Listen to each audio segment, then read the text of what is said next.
শ্রীরাম কৃষ্ণ চরণে জানাতে প্রণাম। আমরা তিন বন্ধু বেলুড়ে এলাম। শ্রীরাম কৃষ্ণ চরণে জানাতে প্রণাম। আমরা তিন বন্ধু বেলুড়ে এলাম। একই সাথে গেলাম দক্ষিণেশ্বর। গঙ্গার শোভা অতি মনোহর। একই সাথে গেলাম দক্ষিণেশ্বর। গঙ্গার শোভা অতি মনোহর। পুরনো বন্ধুদের সাথে হলো মিলন। অনেক বছর পরে ডক্টর শ্যামল মিত্রের ট্রাভেল চ্যানেল সবই রাখলো ধরে, সবই রাখলো ধরে।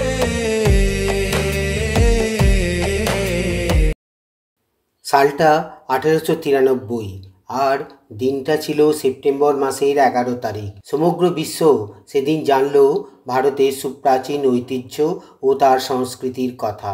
আরও জানল ভারতের সমগ্র বিশ্বকে আপন করে নেওয়ার বিশ্বভ্রাতৃত্বের ধর্ম। অসম্ভব কষ্ট আর কৃচ্ছ সাধন করে আমেরিকার চিকাগো শহরে পৌঁছে বিশ্ব মানবতার ধর্মকে বিশ্বের সামনে উপস্থাপন করেছিলেন স্বামী বিবেকানন্দ, ছোটবেলার সেই নরেন্দ্রনাথ দত্ত। পরে দেশে ফিরে সেই সময়কার কুসংস্কার আচ্ছন্ন ভারতবাসীকে উচ্চ নীচ ভেদাভেদ ভুলিয়ে দিয়ে নতুন ভারত গড়ার ডাক দিয়েছিলেন।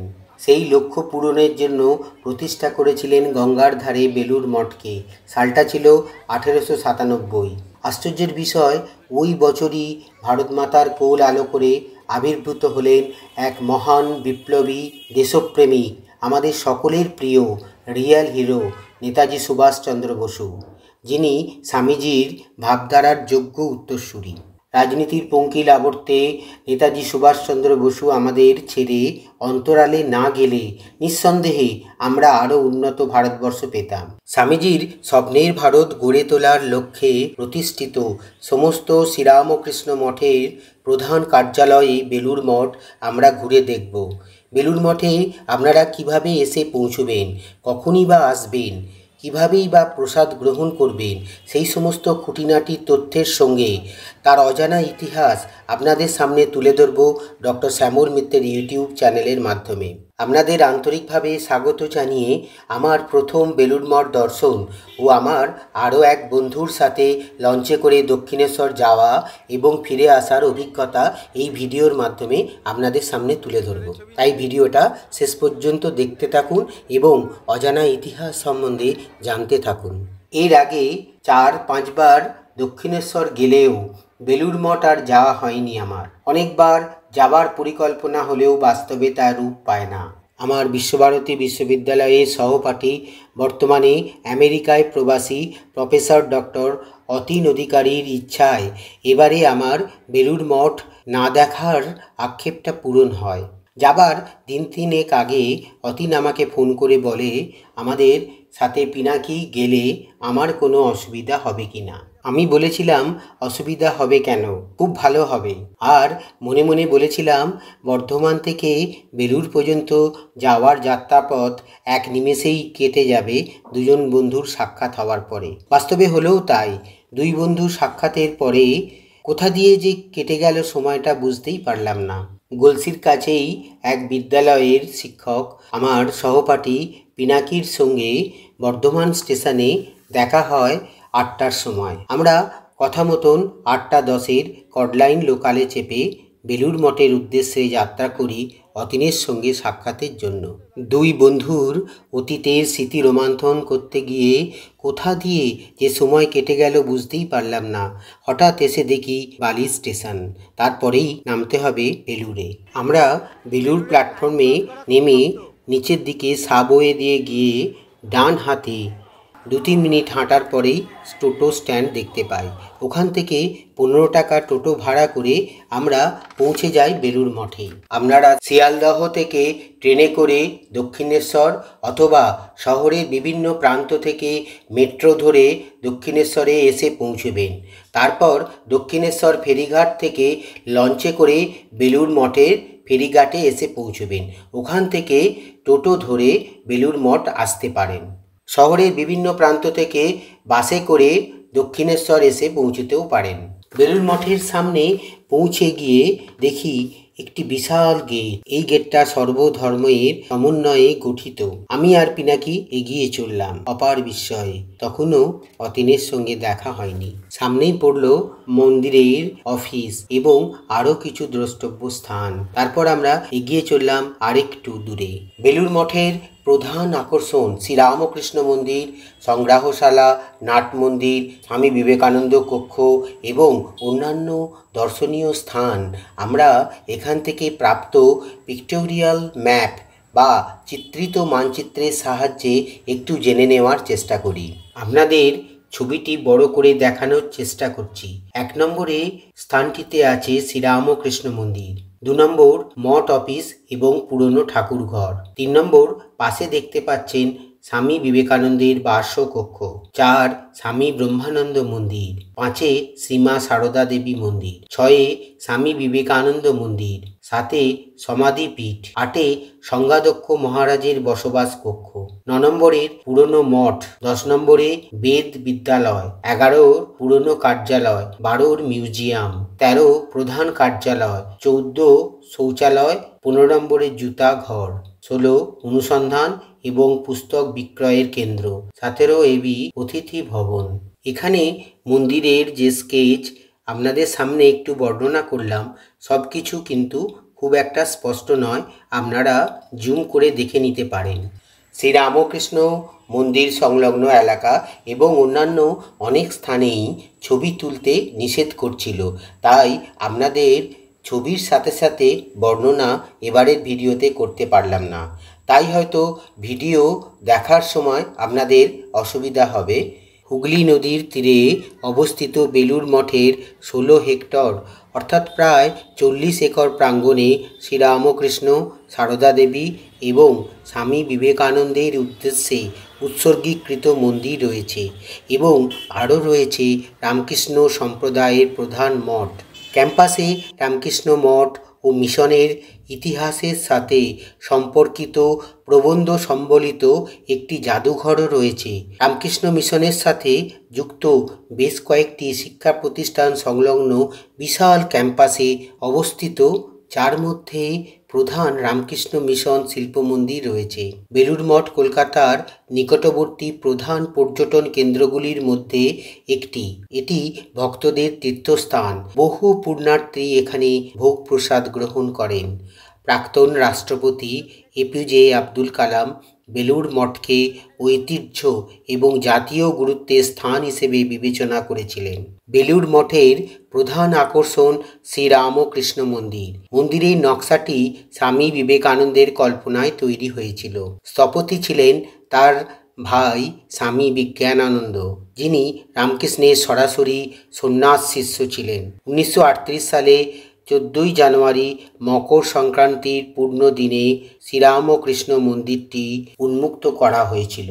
বেলুড় মঠের মন্দিরের নকশায় বিভিন্ন ধর্মের স্থাপত্যশৈলী প্রতীকীকরণ অন্তর্ভুক্ত করা হয়েছে, যাতে এই আন্দোলনের যে সার্বজনীন বিশ্বাস প্রকাশ করা হয়। মন্দিরটিকে সর্বধর্মের বাস্তুগত মাত্রার গুরুত্বের একটি প্রধান উদাহরণ হিসেবে বিবেচনা করা হয়। মন্দিরের প্রধান প্রবেশ পথের সম্মুখভাগে সাঁচির বৌদ্ধ স্তূপ এবং অজন্তার গুহাগুলির প্রধান প্রবেশ পথের বৌদ্ধ শৈলীর প্রভাব রয়েছে। প্রবেশপথের উপরে যে কাঠামোটি উঠে এসেছে তা দক্ষিণ ভারতের হিন্দু মন্দিরগুলির সুউচ্চ টাওয়ারের গুলির আদলে তৈরি। মন্দিরের ভিতরে জানলা এবং বারান্দাগুলি ভারতের রাজপুত, হিন্দু এবং মুঘল ইসলামী শৈলীর উপর ভিত্তি করে তৈরি। কেন্দ্রীয় গম্বুজটি ফ্লোরেন্স ক্যাথিড্রালের ডুওমো রেনেসা স্থাপত্য থেকে উদ্ভূত।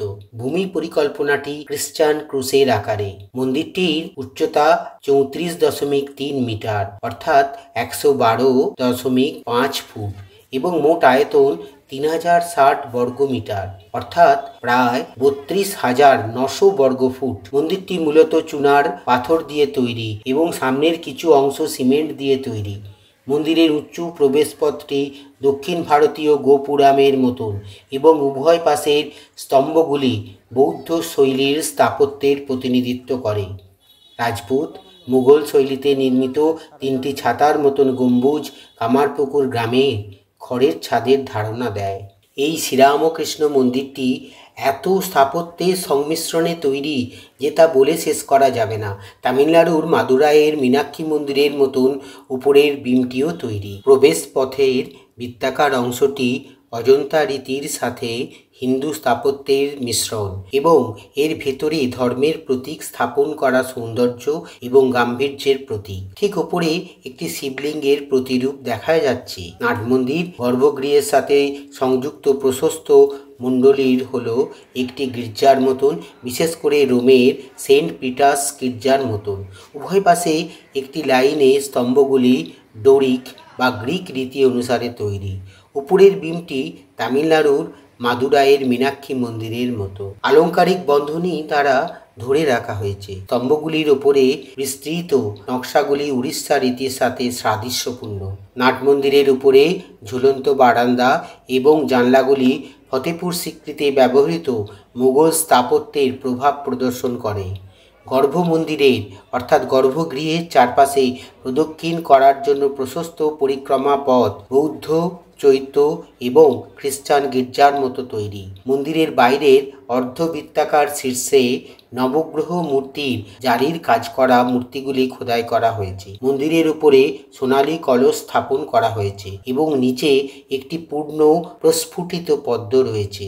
বড় গম্বুজ এবং অন্যান্য গম্বুজগুলির স্থাপত্যে ইসলামী, রাজপুত এবং বাংলার পোড়ামাটির এবং লিঙ্গরাজ মন্দিরের শৈলীর ছায়া দেখা যায়। মন্দিরের পূর্ব এবং পশ্চিম উভয় দিকের প্রবেশদ্বার, উভয় দিকের স্তম্ভগুলি গোয়ালিয়রের দুর্গের মান মন্দিরের মর্জিত প্রবেশের মতন।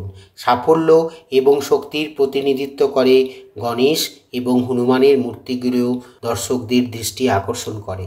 বিভিন্ন স্থানের ছবি তুলতে না পারার জন্য ভিডিওর বর্ণনার সাথে সাথে ছবি আপনাদের দেখাতে পারলাম না। তাই দক্ষিণেশ্বর থেকে বেলুড় মঠ আসার লঞ্চে করে গঙ্গাবক্ষে আসার দৃশ্যের সাথে সাথে কিছুটা বর্ণনা উপস্থাপন করলাম এবং মাঝে মাঝে যেখানে ছবি পাওয়া গেল তার দৃশ্য আপনাদের দেখানোর চেষ্টা করলাম। পাশের অংশে শ্রীরামকৃষ্ণ দেবের মূল মন্দিরটি 11:30 বন্ধ হয়ে যায়। সেই মন্দিরের সামনে চুপ করে খানিকক্ষণ বসে থাকলে আপনারা এক আলাদা জগতে প্রবেশ করবেন। সত্যি কথা বলতে কি, শ্রীরামকৃষ্ণ দেবের মূর্তির সামনে গিয়ে আমরা তিনজনে অনেকক্ষণ চুপ করে বসে থাকি। তার অতীন আগে থেকে মহারাজের সঙ্গে অ্যাপয়েন্টমেন্ট নিয়ে রেখেছিল আধ্যাত্মিক কথা জিজ্ঞাসা করার জন্য। আমিও সেই আধ্যাত্মিকতার আলোচনায় অংশগ্রহণ করেছিলাম। আমাদের সেই আধ্যাত্মিকতার আলোচনার নির্যাস আমাদের জীবনকে আরও পরম করুণাময়ের দিকে ধাবিত করবে, তাতে কোনো সন্দেহ নেই। তারপর বেলুড় মঠ দর্শন করে আমরা ওখানে প্রসাদ গ্রহণ করি। অতীন আমাদের পৌঁছানোর আগেই প্রসাদের জন্য কুপন কেটে রেখেছিল। 10, 20, 30, 50, 100 বিভিন্ন মূল্যের কুপন আপনারা আপনাদের ইচ্ছা মতন অনুদান দিয়ে সংগ্রহ করতে পারেন। কুপন সংগ্রহের টাইম 10টা থেকে 11:30। যা আপনার মনের ইচ্ছা দিয়ে কুপন সংগ্রহ করে লাইন দিয়ে মা গঙ্গাকে পাশে রেখে একটু পথ অতিক্রম করতে হবে প্রসাদ গ্রহণের জন্য। প্রসাদ গ্রহণ কক্ষ আসার পথে ডান দিকে আপনারা দেখে নেবেন স্মৃতি বিজড়িত স্বামী বিবেকানন্দের লাগানো কাঁঠাল গাছ এবং আরও অনেক গাছ, যেগুলি আপনাদের গেটের ফাঁক দিয়ে লক্ষ্য করতে হয়। তারপর আপনারা বিশাল প্রসাদ গ্রহণ কক্ষে প্রবেশ করবেন। খাবার প্লেট এবং জলের গ্লাস দেয়া থাকবে। সারিবদ্ধভাবে যেখান থেকে লাইন শেষ হয়েছে সেখানেই আপনাদের বসে প্রসাদ গ্রহণ করতে হবে। আপনারা বোতলে জল রাখতে পারেন, জল না রাখলেও চলবে। এখানে জল একবার দেয়া হয়, 2 বার খিচুড়ি ভোগ প্রসাদ দেবে, 1 বার তরকারি দেবে। পার্সেল নিতে চাইলে টিফিন বক্স যেখানে খেতে বসেছেন ওখানে রেখে দেবেন। বেলুড় মঠ দর্শনের সময় আপনারা খেয়াল রাখবেন, বেলুড় মঠ সারা বছরই 6:30 থেকে 11:30 পর্যন্ত খোলা থাকে। এপ্রিল থেকে সেপ্টেম্বর বিকেলে 4টে থেকে 9টা পর্যন্ত খোলা থাকে। অক্টোবর থেকে মার্চ বিকেলবেলা 3:30 খুলবে এবং 8:30 বন্ধ হয়ে যাবে। প্রসাদ গ্রহণ করার পর আমরা চারদিকটা ঘুরে দেখি। বেলুড় মঠ দর্শন করে আমরা 3 বন্ধু প্রায় 15 মিনিট হেঁটে বেলুড় ফেরিঘাটে গিয়ে পৌঁছাই। যাওয়ার পথে আমাদের চোখে পড়ে আমাদের নমস্য স্বাধীনতা সংগ্রামী এবং বিজ্ঞানীদের জীবন কথা লেখা ফলক। সেগুলি আপনাদের সামনে তুলে ধরলাম, যেটা আপনাদের সমৃদ্ধ করবে। 11 টাকার টিকিট করে আমরা পৌঁছে যাই ফেরি করে দক্ষিণেশ্বর। দক্ষিণেশ্বরে বেশিক্ষণ থাকা হয়নি, অল্প বিস্তর 1-2 ছবি তুলে আমরা আবার ফেরত চলে আসি বেলুড় মঠে। বেলুড় মঠ ও শ্রীরামকৃষ্ণদেবের মন্দির দর্শন করে এক স্বর্গীয় অনুভূতি নিয়ে আমরা 3 জন ফিরে চললাম নিজেদের গন্তব্যের দিকে। আমরা তারপর পিনাকি এবং আমি বেলুড় স্টেশন থেকে কডলাইন ট্রেন ধরে ফিরে আসি বর্ধমানে। তারপর পিনাকি বর্ধমান থেকে গুলশি যাওয়ার ট্রেনে পৌঁছে যায় তার গন্তব্যে। অতীনও তার কলকাতার বাড়িতে ফিরে যায়। হয়তো অল্প সময়ের মধ্যে আমাদের এই সাক্ষাৎ সারা জীবন মনে থাকবে। তার খানিকটা অংশ আপনাদের সামনে উপস্থাপন করার চেষ্টা করলাম। যদিও আমাদের হাতে ভালো ছবিও থাকেনি এবং ভালো ছবি তোলার স্থানও পাইনি, তাই এই ভিডিও হয়তো খুব একটা আপনাদের মনোগ্রাহী হবে না। তবুও এখান থেকে যে রসদ আমরা সংগ্রহ করেছিলাম তা সারা জীবনের পাথেয় হয়ে থাকবে। আপনারা অতীন অধিকারীর কথায় ও সুরে শ্রীরামকৃষ্ণদেবের গান শুনতে পারেন। ভিডিওর লিংক আমি ডেসক্রিপশান বক্সে দিয়ে রাখলাম।